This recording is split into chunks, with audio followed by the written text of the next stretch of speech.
If You Don't Want My Opinion, Episode 16, Blind Spots, by Carl Marking. One night before finals, my dorm room phone rang. "Hey, Ginger." I would often answer the phone, knowing who was on the other end of the line. Ginger and I had met at the community college and spent 2 years working together in the computer lab. She was the first person I came out to, and had always done her best to give me good advice. She was like a big sister. "You know that's unnerving as hell, don't you?" "Yeah, but I love it when it works. I don't have a lot of people calling me these days. The odds were in my favor." "I wanted to call and wish you good luck on your finals." "Thanks, but I've decided I won't be coming back." "I'm sorry to hear that. I know how much college means to you." "Does it? Doesn't it?" "I don't know whose life I'm trying to live anymore. I'm so behind in my math classes I stopped going. There'll be no scholarship next year." She waited me out. "It's for the best. I don't want to be a teacher if I can't be who I am. I don't want to be anything if I can't be who I am. I know you were hoping I could put a pin in my coming out, for my own sake, but I needed to do this. Claiming who I really am has cost me too much. I can't settle for less than finding a career where I can be myself with no more hiding." "If only your mother hadn't kicked you out. If wishes were horses, all beggars would ride," I replied. "What?" "It's something my father would say anytime I'd wish for something. It's just, I am where I am." I was trying to come off as grounded, but I was terrified. "What are you going to do when you have to move out of the dorms?" "Find someone looking for a roommate and get a job, I guess." "I could use a roommate." "Really? I've been promoted and I have to travel most days. I'll need someone to look out for Misty," her cat. "Plus it would give me peace of mind to have someone in the house while I'm out of town." "I wouldn't be able to pay you much. I don't have a job lined up." "Nothing is exactly what I was going to charge you." I had no idea where I was going to go when the semester ended, and felt myself uncoil. "You're such a good friend to me, Ginger. You're truly a lifesaver. You're the younger brother I never wanted, and finally have." We laughed. "For what it's worth, good luck on finals." I flunked out of school, lost my scholarship, packed up my things, and moved in with Ginger. I was 21 years old and had had no contact with my family since Easter. For all they knew, I was living on the streets. I had taken a ballroom dance class my last semester at college, and was surprisingly good at it. The teacher's assistant worked at a nearby dance studio and convinced me to audition to be an instructor. I had no other leads on a job and had something of a crush on the guy, so I auditioned, and was hired that day. Ginger and I lived well together, when we actually were together. She traveled 4 days a week, every week. She was home Friday and Saturday nights, and would leave for her next work assignment either Sunday night or first thing Monday morning. All of my friends from college had turned their backs on me when I'd come out to them, making my last semester a lonely one. And staying at Ginger's, I was alone again. I had too much time on my hands and kept thinking about the fallout from my coming out. Even though I was back in the county I called home, the majority of the people I'd grown up with had moved away. I chose to let go of any casual friendships. I feared being rejected by them, and the resultant pain would have been too much for me. I'd had all the rejection I could handle. I quit the studio after a couple of weeks. I often got home quite late, which conflicted with my promise to watch after Misty in the house. The realities of gas and tolls compared to the pay also weren't working out. I wasn't making enough to contribute to the household in any meaningful way. Ginger never made me feel burdensome, but I felt like a freeloader, and I didn't like it. Ginger lived in a very rural part of the county, and good-paying jobs weren't close by. I had to figure out how to make my finances and living situation work, and then make some kind of a plan. I needed to answer the two questions that were plaguing me: what now, and what next? I realized the best person to help me find a job was my mother's friend, Mrs. Anderson, the woman who would take my sister back to campus when our mother refused, and who ran the diet workshop I joined in high school. I called her one Saturday. "Mrs. Anderson? It's Carl, Marking." "Carl?" she said, surprised. "What's up? Are you okay?"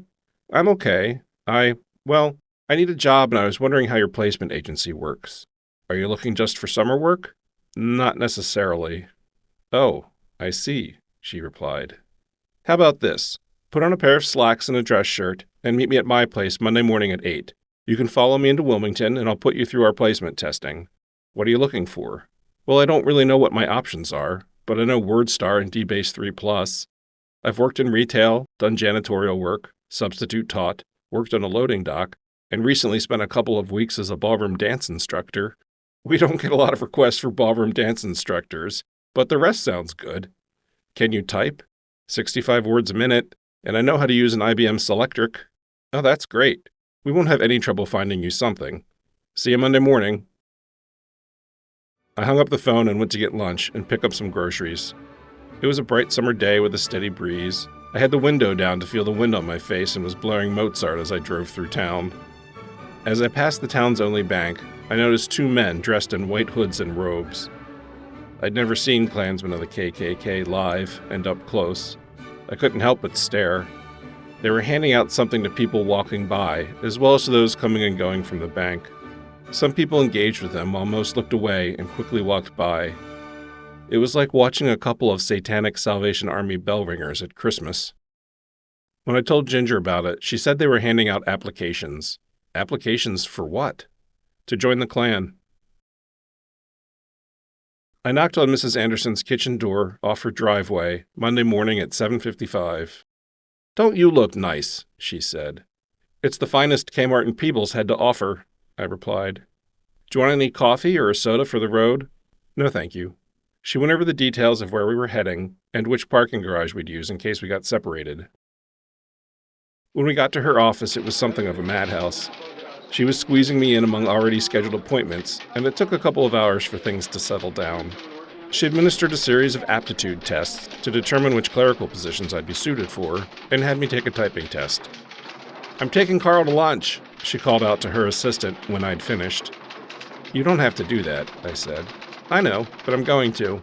There's a restaurant next door. They're good and fast." We got settled at a table and ordered. "I see you've managed to keep your weight off," she said. "Yes, ma'am. I'm a little more active than I used to be. I started riding my bike quite a bit. I play tennis and racquetball, and as it turns out, I'm a decent ballroom dancer, which is more of a workout than I'd have thought." She laughed. "If we're going to be working for the same company, call me Patty." "Okay, Patty." She smiled and took a long drag on her cigarette, held her breath, then exhaled thoughtfully to the side. "I spoke with your mother. I had expected this." "She told me you decided to move out?" "Ha!" The sound escaped my mouth with no conscious decision on my part. My mother had no idea where I'd been since Easter, and that's all she had to say. "That's certainly one way to put it," I said and took a sip of my iced tea. Patty took another drag from her cigarette. "I know a thing or two about your family, from what I've seen, from what your mother has told me, and from what I've put together myself over the years. Our food arrived. I'm here if you ever need to talk. About anything. You've always been kind to my sister and me. I know you took her to campus at least once after she and our mother had disagreements. The way you've kept an eye on us is why I thought to call you. Your mother didn't have the easiest time being a wife. Or a mother," I replied. "Perhaps," she said, and gave me a piercing stare, waiting for me to say more. I felt as if she were walking a fine line between her loyalty to my mother and being helpful to me. When I said nothing, she gave a short laugh. "You're so much like your sister," she offered. "She was just as tight-lipped on her way back to school as you've been during this lunch." I smiled and took another sip of my tea. "I don't always have the easiest time with my son," she shared. Her son was several years older than me, and although I'd met him a number of times, I didn't really know anything about him other than he was a good student. "I'm sorry to hear that," I said. "Me too." She looked away and took a long drag on her cigarette. "Maybe parents and children sometimes need a break from each other to figure out their relationships as adults," she offered. I wanted to say my mother and I were not on a break. I wanted to say she'd thrown me out and wished me dead. But instead, I listened. "I promise you this," she continued, extinguishing her cigarette. "I won't pry and I won't meddle between you and your mother. If you open up to me, you're an adult now, and it would stay between us. My main concern at this point is to keep you on your feet and off the street." I took her at her word. "I'll be okay. I'm staying with a friend right now. But I've realized she lives too far away from anywhere to get a job that pays a decent wage, so here I am. When we got back to the agency, she had me fill out some employment paperwork and told me to go home. "I'll call you in a day or two. I'm sure we'll find you something," she said and offered me her hand. I reached out with both my hands and cupped hers gently. "Thank you, Patty, for everything. And I don't just mean today." She blushed and her eyes grew moist. "Get out of here," she said, smiling, taking back her hand, then shooing me away with it. Patty came through for me, and I had my first temp job by the end of that week. Within 2 weeks, I had a full-time gig working for DuPont in downtown Wilmington, which was a big deal at the time. To help me save money on parking and gas, Patty insisted I commute into the city with her most days. We talked about many things on our rides to and from work, and as far as I could tell, she was true to her word and didn't meddle between my mother and me. In June, I auditioned for another musical at our local community theater. I needed the distraction, and I hoped to make new friends. I was cast, and an article ran in the local paper with a picture of me and the other leads. As I hoped, I did make new friends. Friends with whom I could be my true self without fear of rejection. Community theater is great that way. One afternoon after rehearsal, as I was getting in my car, I saw an envelope in the front seat addressed to me in my mother's handwriting. I left my windows cracked to let the heat out, and she must have slipped it in. Although the words "I'm sorry" were nowhere to be found, her letter was an attempt at an apology, and a conditional offer to move back home. Most offers from my parents came with strings and conditions. The condition was that we didn't talk about it. I imagine it either referred to how she'd thrown me out and wished me dead, or the fact that I was gay. I did nothing in response to her letter. My mother had weeks to reach out to me between Easter and the end of the semester before I moved in with Ginger, and she lost track of me. Instead, she chose silence. The same was true of my sister. It had been months since I'd had contact with either of them. My mother had destroyed my trust in her. She threw me out and wished me dead. A licensed nurse, she told me specifically that when I was dying of AIDS, she wouldn't be there for me. AIDS made its victims social outcasts, robbed them of their dignity, and killed them in horrifying ways. That was the end she envisioned for me. Her letter paled in the face of the spell I felt she'd cast upon my life. I didn't feel safe re-engaging with her. However, the 2-hour round-trip commute to work, the social isolation of staying at Ginger's, and my desire to reconcile with my mother and sister eventually drove me to move back home by the end of the summer. If necessity is the mother of invention, perhaps pragmatism is the father of compromise. My mother's restrictions regarding what we could and couldn't talk about left us little to discuss, fostered a heavy silence between us, and pushed us apart. The family as a whole acted as if my coming out had never happened. Their collective silence and denial was hurtful and distancing. The job Patty helped me get at DuPont became my lifeline. I started dating a man at work. I made several gay and lesbian friends at the office. I started going out to the area's only gay club to expand my social network, which was how it was done in the gay community at the time. I also connected with the University of Delaware's Lesbian Gay Bisexual Student Union, or LGBSU, one of the nation's oldest college gay student unions. Joining the LGBSU changed the course of my life forever. Through it, I found the understanding and support I wasn't getting from my family, as well as a sense of community when I needed it most. I was able to explore and share who I was without judgment, ridicule, disdain, or denial. I surrounded myself with people, professionals, and professors from all ages and walks of life. People who understood what it was to be different, including what it was like not to be heterosexual. The experiences I had through the LGBSU were educational, fun, and occasionally uplifting. I found accurate, affirming resources about the gay experience and a measure of self-acceptance, which gave me a sense of hope for my future. Those people and experiences helped me manage the isolation, shame, and depression I'd felt for so many years, feelings that had been fueled by the messages of disappointment and embarrassment from my family's silence and stated or implied restrictions as to what I could discuss, what I should think, or who I should be. One day my sister came home to see our mother, It was the first time we'd interacted with one another since our phone call that night in my dorm room after she'd read my coming out letter. We were guarded with one another, which irritated the hell out of me. Where did she get off being offended? I wondered. I hadn't done anything to her, whereas she could not say the same, given her ridiculous and demeaning response to my news. We were in the kitchen, and I tried to broach the subject of my being gay. She repeated a version of her earlier comment, that it wasn't natural. Homosexuality is evident in every mammal on the planet, I responded. I don't think that's true, she said.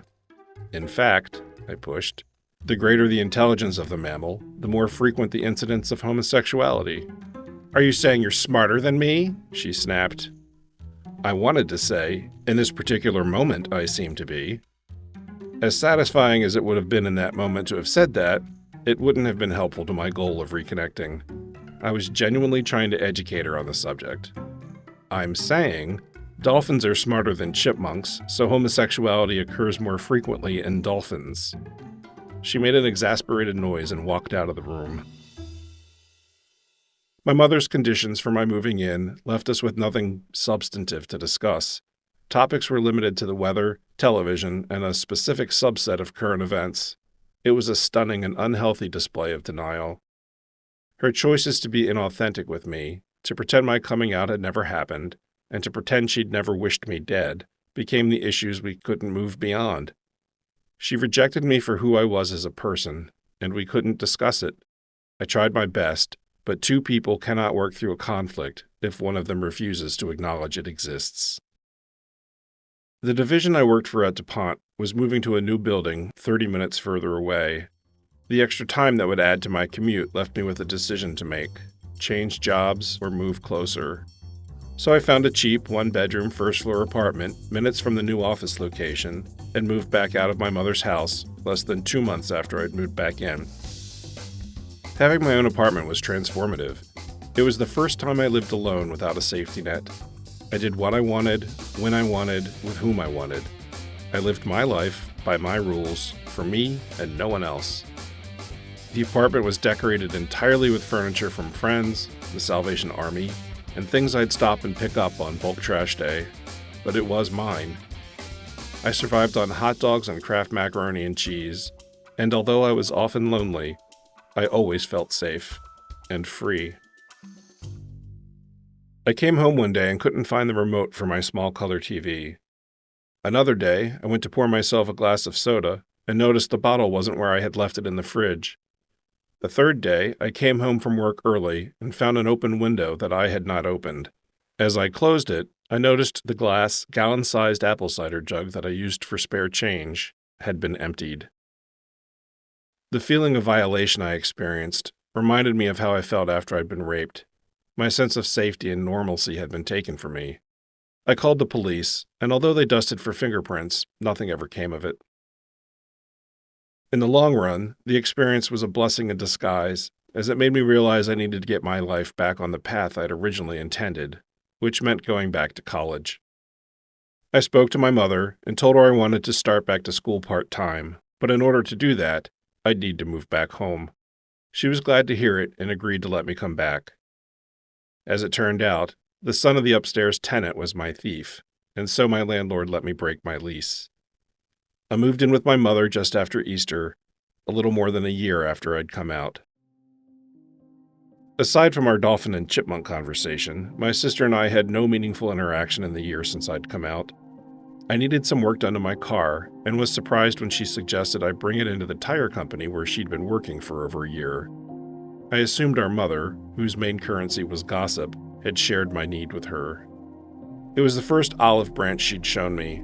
I'd get a discount on the work, and it was a step towards a possible repair of our relationship, so I accepted her offer. While the work was being done, I had the opportunity to meet her boss, Manny.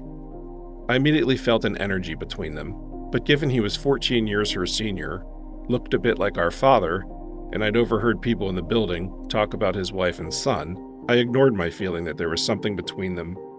It felt like a crush to me, but nothing in my sister's past would support her having an affair with a married man, so I gave her the benefit of the doubt. By the end of that summer, she'd bought her own home, She was in her mid-20s and did it entirely by herself. No one I knew had owned their home so young, but she was always a planner, always a saver, and achieved whatever goal she set for herself. I was impressed. The next month, I started a new job working for the community theater. It was a part of Cecil Community College, where I'd gotten my associate degree. It was also my first full-time job with benefits, and my salary made it possible for me to attend a 4-year college and continue working toward my bachelor's degree. I didn't see my sister again until Thanksgiving. Our brother had begun seeing someone and had been dividing holidays between our mother's and father's places.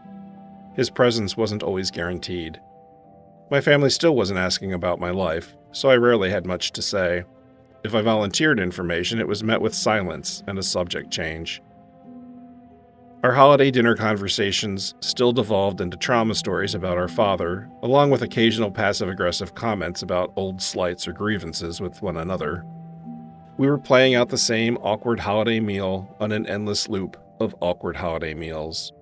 It was the same at Christmas and the following Easter. By summer, the tension between my mother and I had once again grown intolerable. She wouldn't ask directly about my life, but would make biting comments about what I was wearing, as well as where and when I was going somewhere, if it didn't coincide with my work or school schedule. She'd fish for information and deflect my answers in equal measure. Eventually, I couldn't take it anymore and moved in with a friend I'd made through the LGBSU. When we first met, I had such a crush on him. He was my age, African American, shorter than me, handsome, direct, and we made each other laugh. My romantic feelings were not reciprocated. I shifted gears and enjoyed our friendship for what it was. He lived 5 minutes from the campus where I was taking classes, so it worked out perfectly. It was now 2.5 years since I'd come out to my family, and they still acted as if it had never happened. Being gay was not my defining characteristic, but it impacted or informed most every aspect of my life. From the time I read the entry for homosexual in the family dictionary in 5th grade, I grappled with my sexual identity and sense of masculinity, both made all the more confusing by my brother's sexual abuse and my father's rejection of me. As a young adult, being gay came with consequences. Gays and lesbians had no specific, legally recognized civil rights in America. AIDS was still covered by the media as if it were a de facto death sentence for gay men. If you were gay, you were going to die of AIDS. Period. So for my family to deny my being gay, in a world of violence and disdain for gays and lesbians, not only denied the dangers I faced from a bigoted world, but also my experiences. Experiences that left me unseen, unheard, and unsafe. I had been marginalized by both society and my family. Their unwillingness or inability to deal with something so impactful to my everyday life eroded my sense of belonging. I wanted a family. I wanted to be accepted. I wanted to belong to something bigger than myself, as myself. But I was alone in my desire for those things, with these people. I filled the void they created, as best I could, by continuing to explore and contribute to the local gay community. It wasn't the family I yearned for, but it was all I had, and I was learning to make the most of it. The University of Delaware offered a course on human sexuality. The professor worked with the LGBSU to find volunteers from campus, or the community at large, to participate in candid discussions with her students about what it was like to be gay, lesbian, or bisexual. During one session, a fellow panelist from the gay community said, "When we come out of our closet, our family tends to go in one of their own." I wondered, was that what had happened with my family? The campaign between George H.W. Bush and Bill Clinton, which was centered around the Republican Party's restrictive definition of family values, solidified my awareness of the impact politics could have on people's lives. According to Bush and the Republican Party's definition of family values, I, and those like me, didn't have any. When the campaign rhetoric reached our kitchen table, I realized my beliefs regarding what constituted family values were likely in opposition to those of my family. My battle for acceptance had become a struggle against ignorance and political ideology, and clearly, I was losing. I realized something else that year, something I was unable to articulate at the time. I realized my privilege. I was young, male, white, tall, strong, articulate, and masculine enough to pass as straight if I chose to. But I made a conscious choice not to pass. The day I did so was the day I put my first rainbow flag on the rear bumper of my Honda CRX. I believed I had a responsibility to be out, to be visible, for the people who couldn't. I went through hell coming out, and I wasn't going to be anything less than who I was. If my family felt the need to go into a closet as I came out of mine, I wasn't going to let it keep me from helping other people by sharing my experience and the fact of my existence as a gay person. Visibility mattered. Driven by the family values nonsense, I wrote an editorial recapping my struggles with my family as I came out and sent it to the Wilmington News Journal, a large area paper for which I was a paperboy as a child. I did it for my own growth and to try and pull my family out of their denial. I used a pen name, though I believed anyone who knew me or my family would know I'd written it.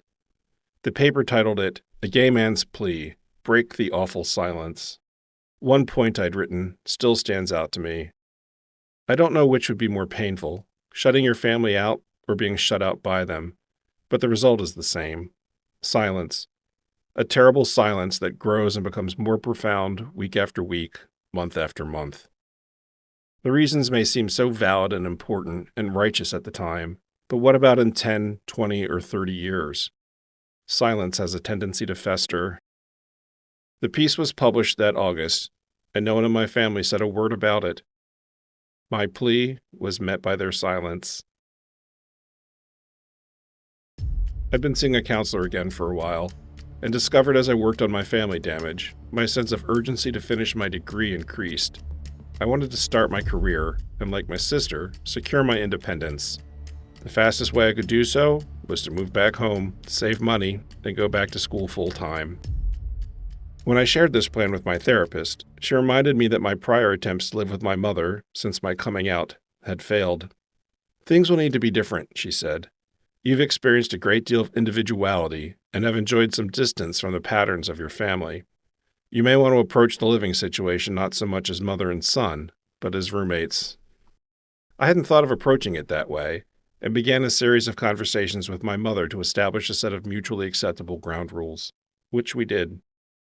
I would move into my sister's old bedroom under the living room and take over the unfinished room across from it as my TV room and den. This meant we'd only have to share the kitchen, bathroom, and laundry area.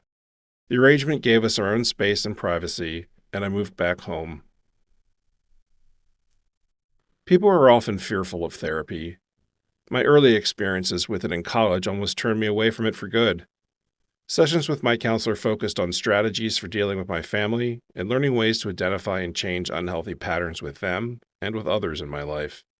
I didn't always have the strength to implement the changes regarding my family, and often leaned on avoidance.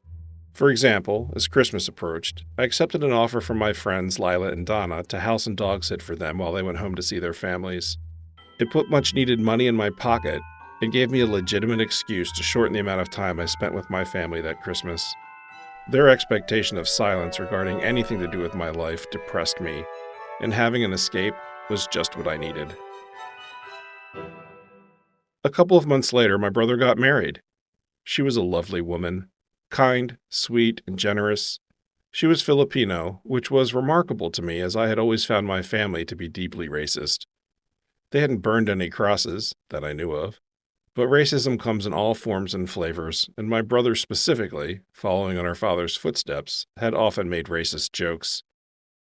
While they were married, our parents never had friends who weren't white, other than my mother's Hispanic boss. Our father wore his racism and all his other isms proudly on his sleeve. My sister had no friends I'd ever met who weren't white. Although my brother had begun dating women of color, up until then he had no friends I'd ever met who weren't white. I remember thinking at the time that perhaps there was hope for him yet. The month after my brother's wedding, I started a new job. It was closer to school than the theater and paid better. Work and school were going well, and although I'd made some solid friendships, I was still lonely. Not for romance, which would have been nice, but for love, affection, connection. I didn't feel loved by anyone, certainly not my family, and I ached for it with my whole spirit. Anytime I read a story or saw a scene on TV or in a movie depicting anything remotely close to unconditional love, I'd cry. I couldn't stop myself. That April, in my quest for community, I joined a church. I know, no one was more surprised than me.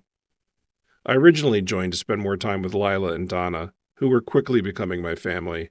But when the church began efforts toward reconciliation, to affirm the inherent worth and value of gay and lesbian people within their church, the experience took on a deeper meaning for me. One night that summer, I met a man named Nicholas at a local dance club, and we quickly began dating. He was the most physically fit person I'd ever met, and I felt he was completely out of my league. He taught elementary school, was a part-time caterer, had his own home, and as it turned out, was completely infatuated with me. I didn't understand what he saw in me.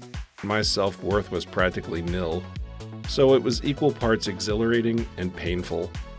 I had a hard time trusting it. His affection and attention were so consistent that I found I was, happy. But happiness was a state of being I had learned was not to be trusted. Given my history, being distrustful of happiness had become a survival mechanism for me. One night, several weeks into our relationship, he had me over to his house and made us dinner. Halfway through the meal, he grew quiet and began to cry. He took a deep, ragged breath and told me he was HIV positive. We'd been as safe as I knew how to be, but there were always risks. Tens of thousands of Americans were dying of AIDS each year, and I heard my mother's voice in my head. When you're dying of AIDS, don't come crying to me. I won't be there for you. I reached across the table and took his hand.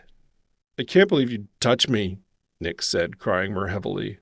I thought you'd run out the door. I got up from my chair, knelt beside him, and held him as he was racked by sobs. My heart broke for him, and I was terrified for myself. I spent the night holding him until he fell asleep. We broke up a couple of weeks later, for reasons unrelated to his HIV status, but that's a story for another time. I had an appointment with a financial aid officer at college and learned the only way I could pay my full-time tuition was through both financial aid and student loans. I was also told I had a cap on what I could earn that year to still qualify for a certain aid, and that I was about to reach it. I had to quit my new job just 5 months after I'd started. During my unexpected unemployment, I arranged to have a professional family photo taken.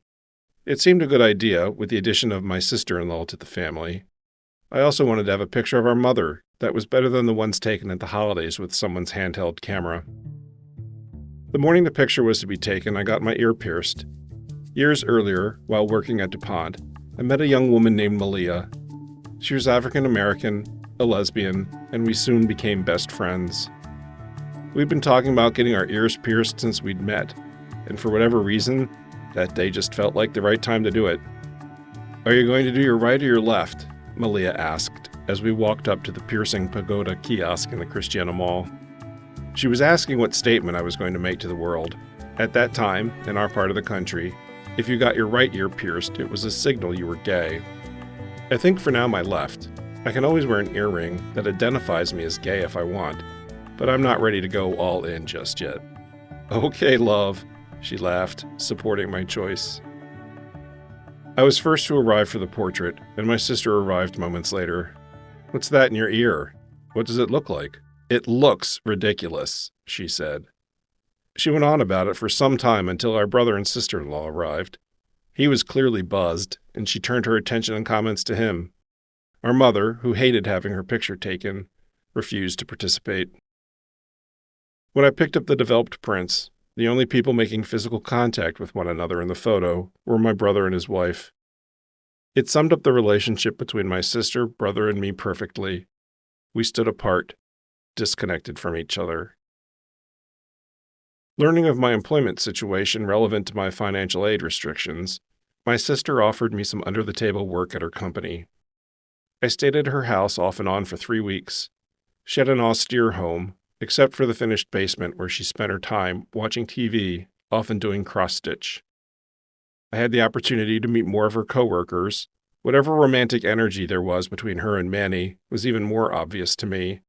but I still heard people in the building refer to his wife and son. I met a coworker and friend of hers, Anne.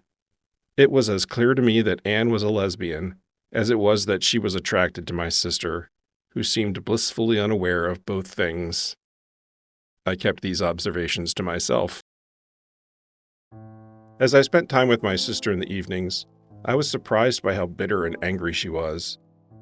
She'd graduated from college with a degree in the field of her choosing. She had her own job and a role she very much wanted. She owned her own home. She didn't have to rely on anyone for anything. But from what I could tell, she spent her time either at work or home alone, where she seemed focused on every wrong ever done to her. I'd been through so much since the last time we'd been alone together, but she still wasn't able to have a conversation with me about the realities of my life, any more than she could about her own, beyond work. The news had a lot of chatter about family values, and given the comments she'd make, our political ideologies had become more dissimilar. Year over year, there was less common ground between us. When I returned home after the inventory was over, I wrote another editorial about the phrase family values and how it was used to sow division, not bring families together. I wrote it specifically as a dog whistle to my family and sent it to the same paper using the same pen name. I wrote in part, "I have had all I can stand of the proselytization regarding traditional family values. According to our country's vice president, single mothers are unfit to raise their children. The president is telling us homosexuals are a threat to the American family, and the Republican Party refuses to acknowledge gays and lesbians as members of the family unit, saying we demoralize it." Days after I'd submitted the article, 100 members of the Ku Klux Klan marched down our town's main street. If anyone felt demoralized in my family over homosexuality, I can assure you, it was me. 2 weeks later, I got a call from the paper. They wanted to run my piece along with my picture and asked if I'd come in to have it taken. "Absolutely," I said without a second thought. They ran the article with my photo and titled it, "Homosexuals, No Threat to Families." Again, my family said nothing.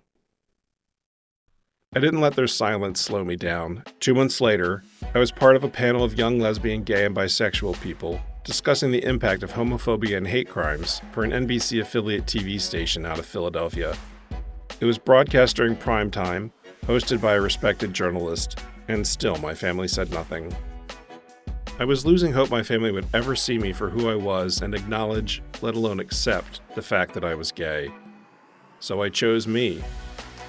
I focused on figuring out how to make my life work, regardless of whether or not they supported me. If I couldn't get my family to grow, I could help other families. I kept doing community outreach through the University of Delaware. I came out at the college I was attending. When I started working part-time for the credit card division at the Bank of New York, I chose to be out at work. I helped start a chapter of a national organization known as Parents and Friends of Lesbians and Gays. A fellow member of the LGBSU and I created and delivered a sensitivity training for a local police department. I wanted to be understood and to help others understand, and I realized that was simply how I was wired. I'd been dating a guy I'd met through the LGBSU. He still lived with his parents, and as I was leaving their house one day, his mother, a self-acclaimed spiritualist who always talked about the importance of following one's intuition, stopped me at their front door and handed me a folio of cassette tapes for a book she'd been listening to. "Carl, these will change your life. I'm sure of it," she said and gave me a big hug. Other people's mothers adored me. I got in my car, put the first tape in the player, and immediately learned it was a book about women who had survived sexual abuse and assault. I'd never spoken with her about my past, but trusted she was coming from a loving place and continued listening to the tape. I didn't make it 20 minutes from their house before I started shaking. As one woman shared her story of being sexually abused by her father, I broke into a sweat and had to pull my car over. I threw the door open and leaned out over the gravel, feeling as if I were about to vomit. The coming weeks were a living hell. Every morning I'd wake with new revelations. Sense memories from my rape, details I'd suppressed about the boys my brother had pimped me out to, and for the first time, memories of my father molesting me before I was 4 years old. Memories I had never had access to. I became terrified of going to sleep. I was afraid of what new and horrifying information I'd wake up with, information I was incapable of processing at the time. During this period, my sister came home for a visit. While we were in the kitchen together, she shared a piece of information about our parents' divorce that changed my life. Mom used to call me at night my freshman year of college and tell me the divorce was all my fault. I was caught off guard by her uncanny timing and directness. Wait, I always thought Mom had asked for the divorce. No, Dad did. She begged him to take her back, but he refused. I struggled to process this information. Before I could form a follow-up question, she had left the room. How could my sister have been to blame for our parents' divorce? Since that day in 8th grade, when my sister and I had been watching TV in the basement, and my mother called me upstairs to ask me if I was a faggot, I believed to my core that I was to blame for our parents' divorce, that my father couldn't stomach having a faggot for a son. In a matter of seconds, my sister turned my truth upside down. While I'd been blaming myself, our mother had been blaming her. If my sister and I had been able to have been more emotionally intimate with one another about our experiences, we could have explored these contradictory narratives and perhaps come up with an alternative explanation for their divorce, namely, their complete incompatibility with one another. Whether or not my sister actually agreed with our mother's assessment that she was to blame, which I hoped she didn't, I was sick at the news that our mother blamed her in any way. For our mother to call her at college and lay the blame for her failed marriage at her teenage daughter's feet was disgusting and cruel. One thing became clear to me. My siblings and I never had the complete, honest story about a single thing that went on in our family in our parents' home. As my brain processed my restored memories, I had some of the most vivid dreams of my life. One night, I had 2 back-to-back dreams about my sister. In the first, I dreamt of a little girl riding a bicycle up the street opposite our childhood home. She was 5 or 6 years old and had white blonde hair. The little girl was immaculate and wore a crisp white dress. I was coming out of a house on the opposite side of the street from her, but was my current age at the time I had the dream. I saw the little girl and said, "Gee, she looks just like my sister," and the dream faded. The second dream had a similar setup, only this time the little girl's white blonde hair was disheveled, her dress torn and dirty, her bicycle old and rusty. As I came out of the house, I said, "Look, there goes my sister." I was struck by the notion that the unkempt, disheveled girl on a rusty bike was my sister, while the clean, obviously well-cared-for girl only looked like my sister. It was my brain's way of reconciling how we'd learned, as children, to present normalized versions of ourselves to the world that didn't always align with our realities at home. Another cold, gray February morning, I awoke, flooded with new memories of old sexual abuses. I don't know how long I sat on the edge of my bed, frozen in place. Everything about me had changed. My thoughts were different. My emotional responses to everyday things were different. I felt like a stranger in my body. I didn't recognize myself. I sat there, almost catatonic, and planned my suicide. Death had to be better than waking up each morning with such disturbing and horrifying memories. My mother dropped something on the floor in the living room above me, jolting me from my paralysis. Driven by desperation, I went upstairs and told her what I was going through, that I needed help, and that if I didn't get it, I would kill myself. To my surprise, she said she'd help me, and she did. My therapist connected me with another one who specialized in sexual trauma, and my mother agreed to cover the cost. After the second session, she asked me, "How much longer am I going to have to pay for this guy? I'm not made out of money." By mid-March, I needed the clutch in my car replaced and arranged to have the work done at my sister's company. Again, I engaged with many of the people she worked with, including Manny, who I still believed to be married. So many people talked of his wife and son when I'd come to her office. But now it seemed to me that he and my sister were no longer simply flirting with one another. Once I was out of immediate crisis regarding my restored memories, I decided I was going to move to Arizona once I graduated college the following year. I was done with my family's denial of who I was, their silence, and their hypocrisy. I arranged to spend the coming summer with friends who had moved there years earlier. I needed to see if I could tolerate the heat, but more importantly, I needed distance from my family, their dysfunction, and my life as I knew it.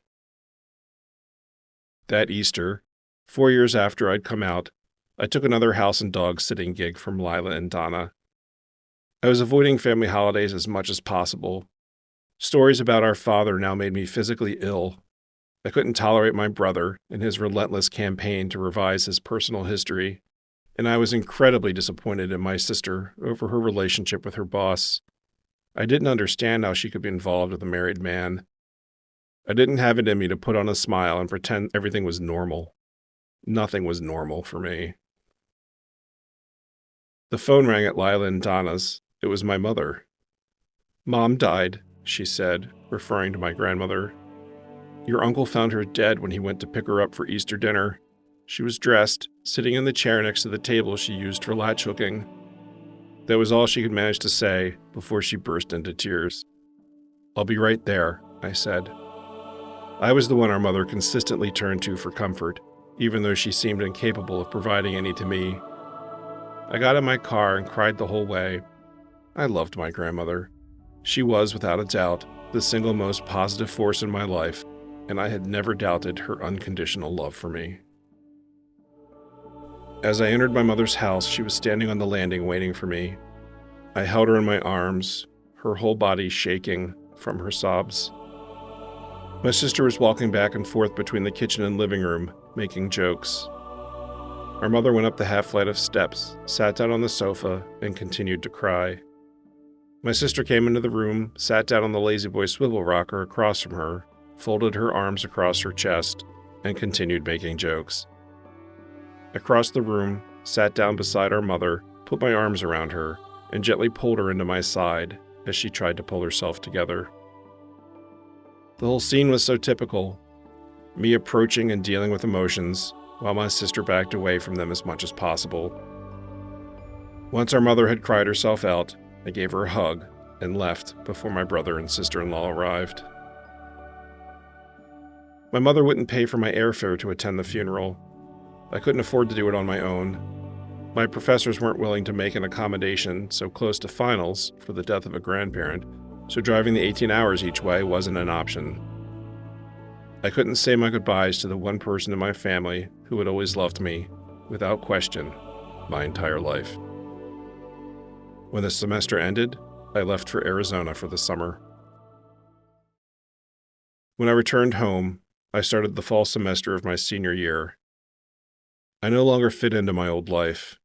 Nothing at home had changed, but I had. I loved Arizona and decided I could live there. I also decided I wanted to go to graduate school first.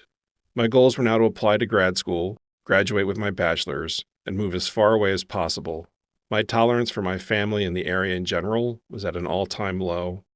I was finished waiting for my family's acceptance, and being back home made the trauma I'd uncovered harder to avoid. I consciously filled my schedule.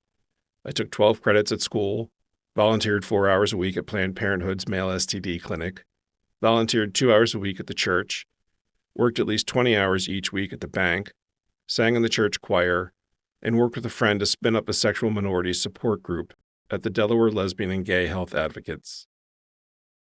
I found out that summer I was on track to graduate cum laude and was invited to join the college's National Honor Society. Malia invited me to join her family for Thanksgiving.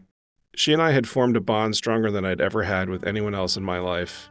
It felt how I always imagined family would feel. I was more flattered by her invitation to dinner than by the invitation to join the Honor Society. I took a lot of grief from my family when I said I wouldn't be attending Thanksgiving that year, but I was done trying to please people who still weren't interested in my life beyond work and school. I was doing amazing things within the local community, gay and straight, things that helped other people have better lives, and my family wanted to know nothing about them. When Christmas rolled around, I was stuck at my mother's house with my family as Lila and Donna had moved out of state. There were no more house and dog sitting gigs. After I'd finished wrapping presents, I went into the kitchen. My sister had arrived and was putting something away in the fridge. All I could see was her blonde hair and a shoulder. When she closed the door, I was shocked. She'd lost weight. Too much weight. "What are you looking at?" she asked. "You've lost so much weight." "Thank you." I hadn't offered it as a compliment, but as a concern. She had not looked so emaciated the last time I'd seen her. "Are you okay?" "Of course I am," she snapped and went into the living room. I looked at her mother, who had witnessed the exchange, in hopes of finding some support for my concern over what was obviously a dramatic weight loss. "Why do you always have to make trouble?" our mother said, and followed my sister into the living room. I had the occasion to be at my sister's again. We were watching television one evening in her finished basement while she worked on a cross-stitch, a bowl of microwave popcorn beside her as her dinner. I couldn't hold my tongue any longer. "What's going on with you?" I asked. She looked up at me. "What do you mean?" "You're too thin," I said flatly. "Aren't you hungry?" She turned her attention back to her cross-stitch. "Hunger pains go away, eventually," she said quietly. I took her response to mean that Manny thought she was too heavy and was losing weight to please him. This was completely out of character for the sister I knew, to do anything like that to please someone else. I don't know women's clothing sizes. I never needed to. But whether she eventually got herself to a size 4, 2, or 0, her weight loss left her looking gaunt and frail. I can't say when her relationship with Manny went from professional to intimate. We weren't sharing personal details about our lives.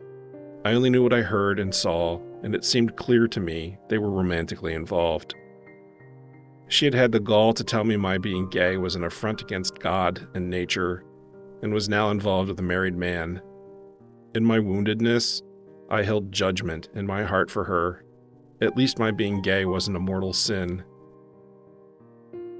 Even though her actions and choices hardened my heart against her, I was still concerned for her well-being. I was still able to check in with her and express concern for her, though she never asked me a single thing about how I was or what I was going through. This disparity in our abilities to engage with one another, to express concern for one another, was the beginning of the wedge between us. At some point she told me Anne, her friend from work, had been in a terrible car accident and she visited her frequently in the hospital as she recovered. Few people make that kind of time for others when they need it most, and I recognized and admired my sister's commitment to her friend. Then one day she told me Anne had professed her love for her, and in response, my sister severed all contact. My sister was free to make whatever choices she wanted to regarding Anne, but I found it needlessly hurtful, both to sever ties with her in her time of need, and also to tell me she'd done it, given all I'd been through around my coming out. Had she not told me, I'd have been unaware of the entire situation. My sister was smart, funny, and a fiercely loyal friend. What wasn't there to love? Anne had simply told my sister her truth. Rejecting her for having fallen in love with her was disappointing and cruel. It also spoke more to my sister's insecurity and woundedness than to any wrongdoing on Anne's part. She delivered this news to me as though it were some moral victory, but for me, it served to highlight my sister's lack of empathy. But then our family of origin had long been short on empathy, which was never modeled by our parents in our childhood home. One day my sister brought Manny home to meet our mother. I happened to be home and watched from the staircase leading up to the living room where the three of them sat. Our mother in the lazy boy swivel rocker to my right, and the two of them on the love seat next to the piano at the top of the stairs. I am admittedly notorious for seeing resemblances in people that others don't see, but I couldn't get past how much he looked like our father. His dark hair, height, and complexion. It was unsettling. I'd never seen my sister try so hard to ingratiate herself to her mother, earnestly seeking her approval, nor had I ever seen her fawn so much over someone. Manny looked uncomfortable by the entire situation. After they left, I found my mother in the kitchen. "And?" I asked. "He seems okay." "I don't like him," I said. "I guess I don't like the way she is with him. She's too subservient." "I didn't notice," my mother replied. "And the fact that he's married?" I asked. She said nothing and went into her bedroom. In the end, After all the heartache and twisting herself into knots for this guy, I came to understand he left her for a younger, thinner woman. After she'd left the tire company that fall, my sister made one final comment directly to me on the matter. "I'm going to marry the next man who comes along and shows any genuine interest in me."